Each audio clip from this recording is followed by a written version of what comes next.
Good morning students and welcome in our science online class. In previous video we have seen lesson number 2 exercise. Today we are going to see exercise of lesson number 3. So let's start. I hope all of you have solved this exercise. Take your answers with me. So let's start. Exercise time. Bit A. Answer the following questions. Number 1. What are the different types of plants? Give one example of each. So we have studied in this lesson that there are the types of plants. So you have to name the groups of plants like trees, shrubs, herbs, creepers, climbers are the types of plants. And examples of that, like trees example is mango, shrub example is rose plant, herb example coriander, climber example grapevine and creeper example watermelon. So you have to write. तो plants के जो types होते हैं आपको वो लिखने हैं. तो प्लांट्स के टाइप कौन से हैं? ट्रीज़, हर्ब, शर्ब्स, क्लैम्बर्स और क्रीपर्स. ये आपको लिखना है उनके एग्जाम्पल के साथ. Number 2, what is a root? So you have to say that what is a root. So root is a part of a plant that grows below the ground. Below यानी जो ज़मीन के नीचे ग्रो होता है plant का part, उसको ही आप क्या बोलोगे? रूट बोलोगे. ठीक है. Number 3, give 3 functions of a stem.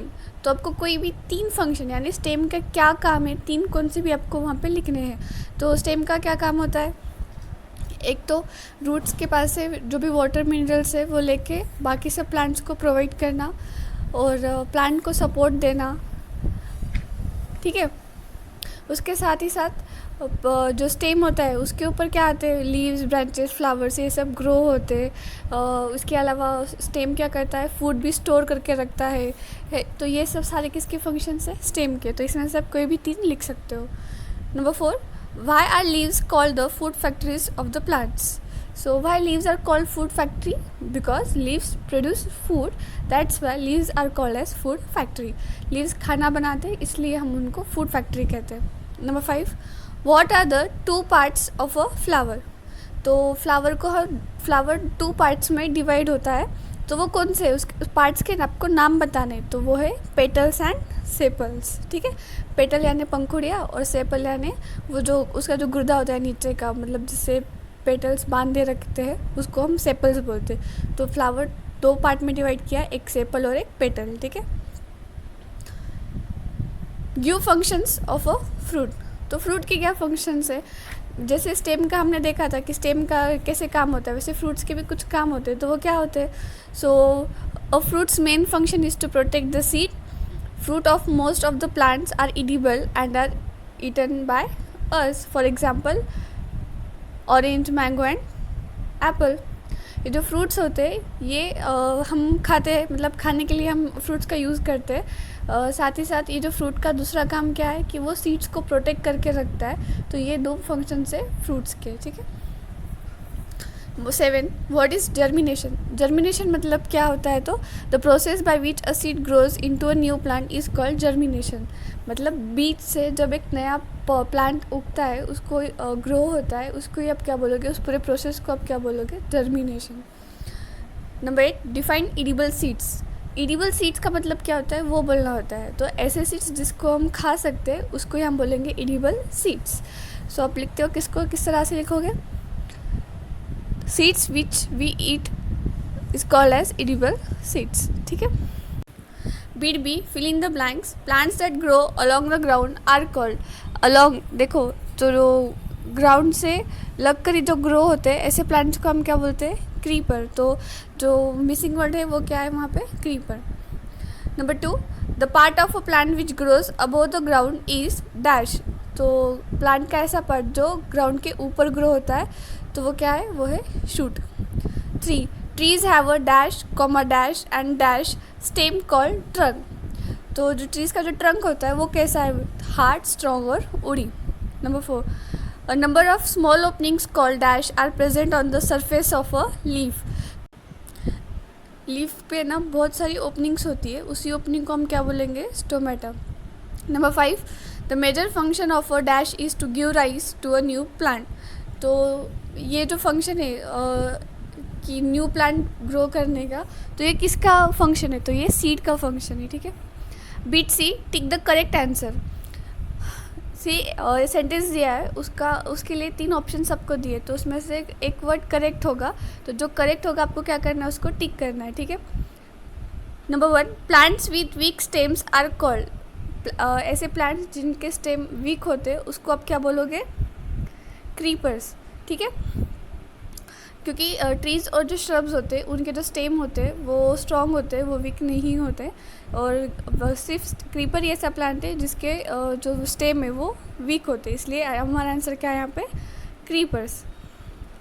Next, examples of plants with edible seeds are options A mango and guava, B wheat and rice, C apple and watermelon. तो वो बोल रहे हैं कि ऐसे प्लांट्स जिनके हम सीड्स खा सकते हैं, तो उसके एग्जाम्पल क्या है। तो मैंगो एंड गुआवा, तो हम मैंगो का सीड कभी नहीं खाते, गुआवा का हम खाते, पर मैंगो का खाते हैं क्या, नहीं। तो ये जोड़ी आएगी क्या वहाँ पे, नहीं, ये हमारा आंसर नहीं होगा। Let's see the next one, B wheat and rice. Wheat और राइस, हाँ, हम व्हीट और राइस क्या करते हैं, खाते हैं। व्हीट और राइस क्या है, प्लांट का सीड पार्ट है, क्योंकि व्हीट और राइस आपने देखा होगा, गेहूँ और चावल बहुत छोटे छोटे होते हैं, मतलब गेहूँ और जो चावल है वो उनके प्लांट्स का सीड का पार्ट है, सीड पार्ट है वो, ठीक है। तो हमारा आंसर क्या है, बी। बट उसके पहले हम सी ऑप्शन भी देख लेंगे वहाँ पे क्या है, ठीक है। सो सी ऑप्शन में क्या है, एप्पल एंड वाटरमेलन। सो हम एप्पल और वाटरमेलन ये दोनों भी फ्रूट्स है और इनके हम सीड्स नहीं खाते, सो हमारा ऑप्शन क्या है, B. Next 3, a plant which has round leaves is A ashoka, B peepal, C nasturtium. तो ऐसा कौन सा प्लांट है जिसके जो लीव्स होते हैं वो गोल आकार में होते हैं, राउंड में होते हैं, तो वो है नेस्टोरियम, ठीक है। अशोका के लीव्स मैंने आपको बताया था, देखो वो लॉन्ग होते हैं, पीपल का लार्ज होता है, बड़ा होता है। Number 4, the stem of shrubs is a thick, B soft, C hard. तो जो श्रब प्लांट्स होते हैं उनके स्टेम कैसे होते हैं, उनके स्टेम हार्ड होते हैं, थिक नहीं होते। थिक यानी क्या, मोटा। तो जो ट्री होते हैं उनके स्टेम होना वो थिक होते हैं, श्रब्स के थिक नहीं होते, थिन होते हैं, ठीक है। और सॉफ्ट होते हैं क्या, स्टेम नहीं, श्रब्स के जो स्टेम होते हैं वो हार्ड होते हैं। Number 5, plants with fibrous roots are. Fibrous roots, fibrous roots मतलब कैसे रूट्स कि स्टेम के एंड से ही बहुत सारे अलग अलग रूट्स निकलना शुरू हो जाते हैं, ऐसे रूट्स को हम बोलते हैं फाइबरस रूट्स। तो उसका एग्जांपल क्या है, ग्रास, ठीक है। B D, discuss in class. Number 1, when you pluck or damage the leaves of a plant, how are you affecting the plant as a whole. जब आप किसी पेड़ का पत्ती तोड़ते हो तो उस पेड़ पे क्या असर होता है, फिर कैसे उस प्लांट को नुकसान होता है। तो ऑब्वियसली अगर हम प्लांट का कोई भी लीफ तोड़ेंगे तो प्लांट को क्या होगा, वो हर्ट होगा। कैसे, क्योंकि उसका एक लीफ कम हो रहा है ना, क्योंकि लीफ का काम क्या है, फूड प्रोड्यूस करना और साथ ही साथ ब्रीदिंग भी करना। अगर प्लांट के ऊपर लीव्स ही नहीं रहेंगे तो ये सारी प्रोसेस होगी क्या, नहीं, और वो प्लांट अलाइव रह पाएगा क्या, नहीं। तो इसलिए इस तरह अगर हमने प्लांट्स के लीव्स अगर तोड़े तो वो उससे क्या होगा, प्लांट डैमेज होगा। Number 2, flowers are very attractive, why it is not right to pluck them. जो फ्लावर्स होते हैं वो बहुत ही सुंदर होते हैं और उनको पेड़ से अलग करना ये सही नहीं है। क्यों, क्योंकि फ्लावर भी एक प्लांट का पार्ट है ना, और फ्लावर को अगर हमने प्लांट से अलग कर दिया तो क्या हो जाएगा, फ्लावर जल्दी मुरझा जाएगा, सूख जाएगा। तो इसलिए हमें फ्लावर्स नहीं तोड़ने चाहिए और ना ही प्लांट्स को हार्म करना चाहिए। Do and learn leisure time, bit A, complete the following web chart. अब ये वेब चार्ट हमको कंप्लीट करना है। सो सी, प्लांट के 2 टाइप होते हैं, एक जो ज़मीन के नीचे आता है और दूसरा ज़मीन के ऊपर आता है। तो जो ज़मीन के नीचे आता है उसको बोलेंगे हम रूट, और जो ज़मीन के ऊपर आता है उसको हम क्या बोलेंगे, शूट, ठीक है। जो ब्लैंक स्पेस वहाँ पे आपको क्या लिखना पड़ेगा, अब शूट। तो आगे देखो, शूट भी, जो शूट है उसके भी और पार्ट्स है, तो वो कौन से ऑलरेडी उन्होंने ब्रांच हमको दिया हुआ है, बाकी के हमको लिखना है। तो वो कौन से, एक तो बर्ड है, लीव्स है, फ्रूट्स है और स्टेम है। इस तरह से ये वेब चार्ट कंप्लीट हो जाएगा। Bit B, unscramble the following to get the names of fruit. तो ये जो सारे जो आपको जंबल वर्ड्स दिख रहे हैं, अनस्क्रैबल वर्ड्स दिख रहे हैं, ये क्या, कि एक वर्ड है उसकी लेटर्स को उन्होंने आगे पीछे किया है, तो आपको उसको प्रॉपरली अरेंज करके फ्रूट का नेम बनाना है।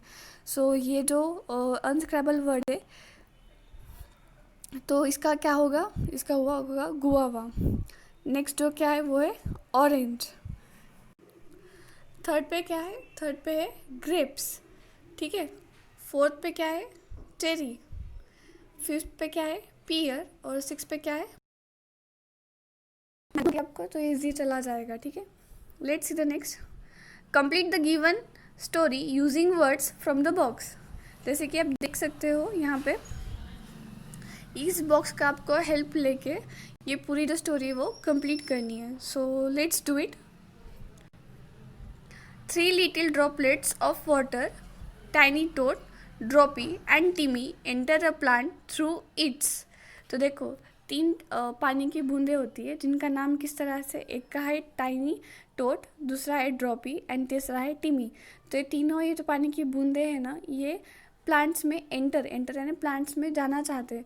तो हम कैसे, अगर घर में जाना हो तो हम दरवाजे से होके जाते, तो ये जो पानी के ड्रॉपलेट्स है इनको प्लांट के अंदर जाना है, तो वो कहाँ से जाएंगे, फिर वो प्लांट के कौन से पार्ट से जाएंगे। सी यहाँ पे बॉक्स में देखेंगे हम लोग, रूट से जा सकते हैं क्या, यस, क्योंकि रूट का फंक्शन क्या है, पानी को कलेक्ट करना। तो फिर हम यहाँ पे क्या लिखेंगे, रूट्स, ठीक है।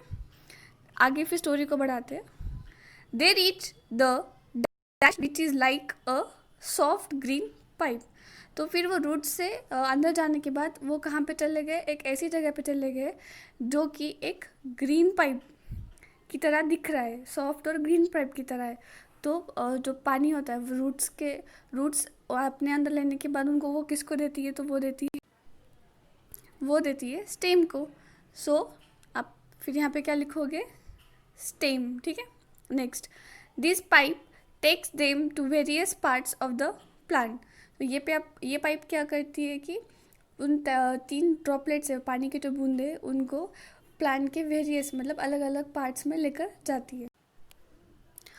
Tiny toad goes to a very colourful sweet smelling dash. तो जो टाइनी टोड होता है ये एक बहुत कलरफुल मतलब बहुत रंगी बिरंगी और जिससे बहुत अच्छी स्मेल आती है उस जगह पे जाता है। तो सी ऐसे प्लांट का कौन सा पार्ट है जो कलरफुल होता है, लीफ होता है क्या, नहीं। देखो रूट्स हो गया हमारा, स्टेम हो गया, लीफ कलरफुल है क्या, कलरफुल है, ग्रीन कलर है, पर और भी कुछ कलर होते हैं क्या उसके, नहीं। फूड को कलर होता है क्या, नहीं। सीड को, नहीं। फ्रूट्स को कलर होता है पर स्मेल होती है क्या उसको अच्छी, नहीं। तो फिर क्या बचा, फ्लावर। तो हम यहाँ पे लिखेंगे अब flower, okay. Droppy goes to the dash which is flat and green. So plant का ऐसा कौन सा पार्ट है जो ग्रीन भी है और फ्लैट भी है, यस, वो है लीफ, ओके। सो ड्रॉपी तो चला गया लीफ में और टाइनी टोड चला गया फ्लावर में। अब देखते हैं टिमी कहाँ जाता है। Timmy enters a dash that is round and sore with a dash inside it. तो टिमी, अब देखो लीफ हो गया हमारा, रूट हो गया, स्टेम हो गया और फ्लावर हो गया, ठीक है। सो सी, तो Timmy enters a dash that is round.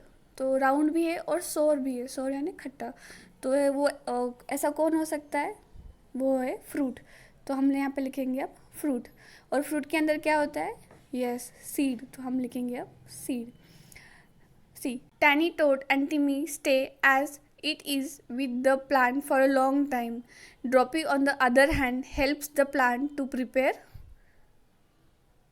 क्या प्रिपेयर करने के लिए, देखो ये जो ड्रॉपी होता है ये कहाँ पे चला जाता है, लीफ में। तो फिर लीफ में जाने के बाद ड्रॉपी क्या करेगा, वहाँ पे ड्रॉपी फूड बनाने में हेल्प करेगा, ठीक है। सो इस तरह से ये आपकी स्टोरी कंप्लीट होती है। Let's see project and activities. A, take 2 well-potted plants of the same type, size and condition. Number the plants as 1 and 2। वो बोल रहे 2 पॉटेड प्लांट्स यानी एक कुंडी में के 2 प्लांट्स लो, दोनों भी सेम प्लांट ही होने चाहिए, साइज़ भी सेम होनी चाहिए और दोनों के टाइप भी सेम ही होने चाहिए। मतलब अगर आप रोज़ प्लांट ले रहे हो तो दोनों भी रोज़ प्लांट ही होने चाहिए, रेड कलर के ही होने चाहिए और दोनों भी हेल्दी होने चाहिए, ठीक है। लिविंग 2 और 3 leaves remove all the other leaves from plant 2। तो उन्होंने क्या बोला, प्लांट जो 2 है उसमें से आप क्या करो, सिर्फ 2-3 पत्तियाँ रहने दो, बाकी के सारी जो पत्तियाँ है वो आप निकाल दो। Place both the pots in the sunlight and water them every day. दोनों भी पॉट्स को ऐसे जगह पे रखो जहाँ पे बहुत अच्छी सनलाइट आती हो और उनको रोज़ पानी भी दो। Keep removing all new leaves that grow on plant 2। और प्लांट 2 पे जब कभी भी अगर न्यू प्लांट आ रहा हो तो उसको आप क्या करो, निकालते जाओ। Observe both the plants carefully after a week. और एक हफ्ते बाद आप दोनों प्लांट्स को ध्यान से देखो। Do you find any difference between them? क्या आप उनके बीच में कुछ फ़र्क देख सकते हो? Write down your observations and keep observing the plants for a month. Discuss your observation in class. तो इस तरह से आपको 1 महीने तक उसको और ऑब्जर्व करते रहना है। और उससे आपको क्या पता चलेगा कि हमें इससे ये पता चलेगा कि जो प्लांट 1 है वो प्रॉपरली ग्रो हो रहा है, हेल्दी हो रहा है। पर वहीं जो प्लांट 2 है उसमें सिर्फ 1-2 पत्ती हमने रहने दी थी और न्यू जो लीव्स भी आ रहे थे उनको हम क्या कर रहे थे, रिमूव कर रहे थे। तो उसके वजह से क्या हो रहा था कि जो लीव्स है वो प्रॉपर अमाउंट में फूड प्रिपेयर नहीं कर पा रहे थे और जिसकी वजह से जो प्लांट था वो सूख रहा था। ठीक है। सी beat B. Take 2 small potted plants that are very similar to each other and label them as 1 and 2. Carefully uproot plant 2 from its pot and cut its root with scissors. उन्होंने बोला 2 एक पॉटेड प्लांट्स लो, उसमें से जो plant 2 होगा उसको आप क्या करो, और उसको कुंडी में से पूरा निकाल लो और उसके जितने भी रूट्स है उसको आप क्या करो, कैंची की मदद से पूरा कट कर लो। Now replant it in the pot. Replant यानी वापस उसी प्लांट को पॉट के अंदर आप डाल दो। Keep both the plants in the sunlight and water them regularly. और जो दोनों भी जो प्लांट्स हैं उनको सनलाइट में रखो और रोज़ पानी डालो। Observe both the plants after 5 days। What do you see? Discuss your observation with your teacher. तो और एक 5 दिन तक आप उसको ऐसे ही करो और 5वें दिन के बाद आप उसको ऑब्जर्व करो कि उस प्लांट में क्या हुआ। तो क्या होगा, ऑब्वियसली रूट्स ही नहीं होंगे उस प्लांट को, तो प्लांट खड़ा रह पाएगा क्या? नहीं, क्योंकि प्लांट्स भी क्या, रूट्स क्या करते हैं, प्लांट को खड़ा रहने के लिए मदद करते हैं। ठीक है, तो अगर रूट्स नहीं होंगे उस प्लांट के अंदर तो वो प्लांट खड़ा रह पाएगा क्या? नहीं। और जब रूट्स नहीं होंगे तो प्लांट को पानी मिलेगा क्या? नहीं। अगर पानी नहीं मिला तो प्लांट्स फूड भी प्रिपेयर कर पाएंगे क्या? नहीं। तो वो प्लांट क्या हो जाएगा, पूरा सूख जाएगा। ठीक है। So this is your project and activities. और यहाँ पे आपका पूरा फर्स्ट यूनिट टेस्ट का सिलेबस ख़त्म होता है। सब लोग अच्छे से पढ़ाई करो और अच्छे से पेपर सॉल्व करना। Best of luck.